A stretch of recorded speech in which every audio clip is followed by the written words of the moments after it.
वैशाख मास महत्तम अध्याय 27। जय श्री राधा कृष्ण। वैशाख मास समापन की ओर है। एकादशी से वैशाख पूर्णिमा तक महाफल देने वाला समय है। इसमें वैशाख द्वादशी तो मतलब फल की उसकी गिनती नहीं करी जा सकती।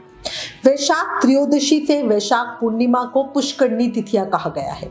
शास्त्रों में वर्णित है कि 3 या 5 दिन के वैशाख स्नान से ही इंसान के कई जन्मों के पापों का अंत हो जाता है।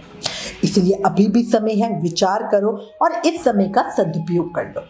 अब श्री गणेश जी महाराज और अपने गुरुदेव को याद करते हुए वैशाख मास महत्तम का अध्याय 27 सुनते हैं। गणेश की भक्ति है परम सुखद, ज्योति से है ज्ञान झलकता, जो भी भक्ति करे इनकी बन जाते ये उसके पालन करता। बोलो गणेश जी महाराज की जय। बिना गुरु नहीं होता जीवन साकार, सर पर होता जब गुरु का हाथ, तभी बनता जीवन का सही आकार। गुरु ही है सफल जीवन का आधार। बोलो गुरुदेव महाराज की जय।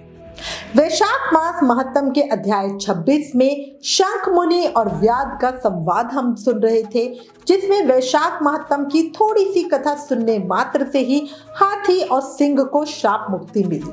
अब आज इस अध्याय में मुनि शंख व्याध को उसके पूर्व जन्म का वृतांत बता रहे हैं। शुरू करते हैं।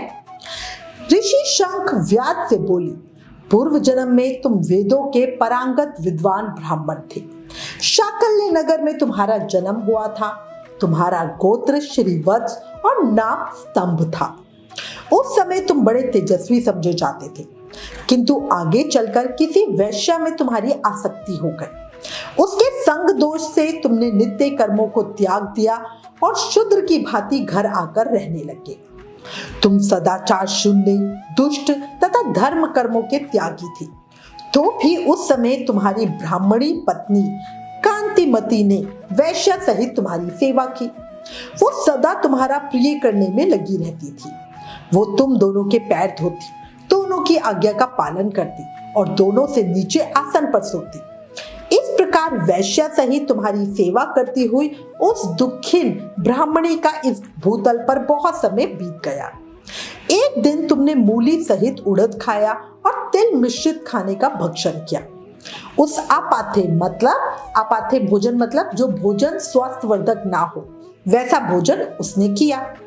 उस भोजन से तुम्हें दस्त और उल्टी होने लगी। फिर तुझे बड़ा भयंकर भगंदर रोग हो गया। तुम उस रोग से दिन रात जलने लगी। जब तक घर में धन रहा तब तक वैश्या भी वहां टिकी रही। बाद में तुम्हारा बचा कुचा सारा धन लेकर उसने तुम्हारा घर छोड़ दिया। वैश्या तो क्रूर और निर्दयी होती ही है, तुम्हें छोड़कर दूसरे के पास चली गई। तब तुम रोग से दुखी हो रोते हुए अपनी स्त्री से बोले, हे देवी, मैं वैश्या के प्रति आसक्त और अत्यंत निष्ठुर मनुष्य हूँ, तुम मेरी रक्षा करो। हे सुंदरी, तुम पवन पवित्र हो, मैंने तुम्हारा कुछ भी उपकार नहीं किया। हे कल्याणी, जो पापी और निंदित मनुष्य अपनी प्यारी पत्नी का आदर नहीं करता, वो 15 जन्मों तक नपुंसक होता है। दिन रात साधु पुरुष उसकी निंदा करते हैं। हे देवी, तुम साध्वी और पतिव्रता हो, मैं तुम्हारा अनादर करके पाप योनि में गिरूंगा। तुम्हारा अनादर करने से जो तुम्हारे मन में क्रोध हुआ होगा, उससे मैं जल रहा हूँ।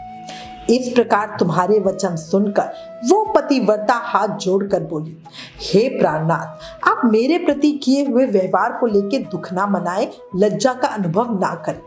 मुझे आपके ऊपर बिल्कुल भी क्रोध नहीं है। पूर्व जन्म में किए हुए पाप ही इस जन्म में दुख देते हैं। जो इन दुखों को धैर्य पूर्वक सहन करता है, वही स्त्री साध्वी मानी जाती है और वही पुरुष शेष समझा जाता है। ये कहने के बाद वो उत्तम वर्ण वाली स्त्री अपने पिता और भाइयों से धन मांग कर लाई और उसी से तुम्हारा पालन करने लगी। उसने अपने स्वामी को साक्षात भगवान विष्णु की तरह माना। वो दिन रात तुम्हारा मल मूत्र साफ करती, तुम्हारे शरीर में पड़े हुए कष्टदायक कीड़ों को धीरे धीरे नख से खींच कर निकालती। वो ब्राह्मणी न रात में सोती न दिन में। तुम्हारे दुख से दुखी हो वो हमेशा प्रार्थना किया करती थी। और बोलती थी, हे प्रसिद्ध देवता और पितरों, मेरे स्वामी की रक्षा करे, इन्हें रोगहीन और निष्पाप कर दे। मैं पति के आरोग्यता के लिए चंडिका देवी को भैंसे का दही और उत्तम अन्न चढ़ाऊंगी। भगवान गणेश की प्रसन्नता के लिए मोदक बनवाऊंगी। 10 शनिवारों को उपवास करूंगी तथा मीठा और घी नहीं खाऊंगी। मेरे पति रोगहीन होकर 100 वर्ष जीवे। इस प्रकार वो देवी रात दिन देवताओं से प्रार्थना करती। उन्हीं दिनों कोई देवल नामक महात्मा वहां आए। वैशाख मास में धूप से पीड़ित हो शाम के समय वो तुम्हारे घर आए। तुम्हारी पत्नी ने महात्मा के चरण धोकर उस जल को मस्तक पे चढ़ाया और धूप से कष्ट पाए हुए महात्मा को पीने के लिए शरबत दिया। प्रातः काल सूर्योदय होने पर मुनि जैसे आए थे वैसे चले गए। कुछ समय बाद तुम्हें सनिपात रोग हो गया। सनिपात रोग क्या होता है? सनिपात रोग एक ऐसी शारीरिक समस्या है जिसमें आयुर्वेद के अनुसार वात, पित्त और कफ तीनों शरीर में बढ़ जाते हैं, जिसके कारण व्यक्ति अपनी मानसिक और शारीरिक संतुलन खो देता है। बहुत ही गंदा रोग है ये। वो उस व्यक्ति को हो गया और उसके बाद ब्राह्मण बोले कि तुम्हारी ऐसी हालत से वो ब्राह्मणी बहुत दुखी हो, दिन रात तुम्हारी सेवा करती रहती। एक समय वो ब्राह्मणी सौंठ, मिर्च और पीपल लेकर जब तुम्हारे मुंह में डालने लगी तब तुमने उसकी उंगली काट ली। तुम्हारे दोनों दांत सहसा सट गए और ब्राह्मणी की उंगली का वो कोमल खंड तुम्हारे मुंह में ही रह गया। उंगली काटकर उस वैश्या का ही चिंतन करते हुए तुम मर गए। तब तुम्हारी पत्नी कांतिमती ने कंगन बेचकर बहुत सा ईंधन खरीदा और चिता बनाकर वो साध्वी तुम्हारे पार्थिव शरीर के साथ उस चिता में जा बैठी। उसने पति के रोगी शरीर का आलिंगन करके उसके साथ अपने आप को भी चिता में जला दिया। शरीर त्याग कर वो सहसा भगवान विष्णु के धाम में चली गई। उसने वैशाख मास में जो देवल मुनि को शरबत पिलाया और उनके चरणों तक को शीश पे चढ़ाया, इसी से उसको योगी गम्य परम पद की प्राप्ति हुई। तुमने अंत काल में वैश्या का चिंतन करते हुए शरीर त्यागा, इसीलिए इस घोर व्याध के शरीर में आए हो और हिंसा में असक्त हो, सबको हमेशा उद्वेग में डालते हो। तुमने वैशाख मास में मुनि को शरबत देने के लिए ब्राह्मणी को अनुमति दी थी। उसी पुण्य से आज व्याध होने पर भी तुम्हें सब सुखों के एकमात्र साधन धर्म विषयक प्रश्न पूछने के लिए उत्तम बुद्धि प्राप्त हुई। तुमने जो सब पापों को हरने वाले मुनि के चरणोदक को सर पे धारण किया, उसी का ये फल है कि वन में तुम्हें मेरा संग मिला। इस प्रकार तेरे पूर्व जन्म के किए हुए जो पाप और पुण्य कर्म मैंने दिव्य दृष्टि से देखे, वो सब तुझे बतला दिए। जो कुछ तुम्हें गुप्त वार्ता और पूछनी हो वो भी तुम मुझसे पूछ ले, इससे तेरा मन शुद्ध हो जाएगा। हे महामते, तेरा कल्याण हो, तेरा कल्याण हो। वैशाख मास महत्तम अध्याय 27 संपूर्ण। कल अध्याय 28 में आगे की कथा सुनेंगे। इस अध्याय में स्पष्ट बताया गया है कि जो इस मानव जीवन का फायदा उठाकर पुण्य कर्म नहीं करते वो महामूर्ख हैं, और जो ये कथा सुन रहे हैं, वैशाख स्नान कर रहे हैं, उन पर श्री कृष्ण की साक्षात कृपा है। इस कृपा को ऐसे ही और बढ़ाते रहो और ज्यादा से ज्यादा शुभ कर्म करते रहो। अब अंत में मेरी एक बात सुनो, वक्त बदलते देर नहीं लगती, इसलिए कभी हद से ज्यादा फूलो मत और अपने आप को कभी भूलो मत। क्योंकि देखो, जीवन क्षणभंगुर है, अभी है और अभी नहीं। कलयुग का बैंक बैलेंस तो सब बढ़ा रहे हो, पर ऊपर के अकाउंट का भी सोच लो।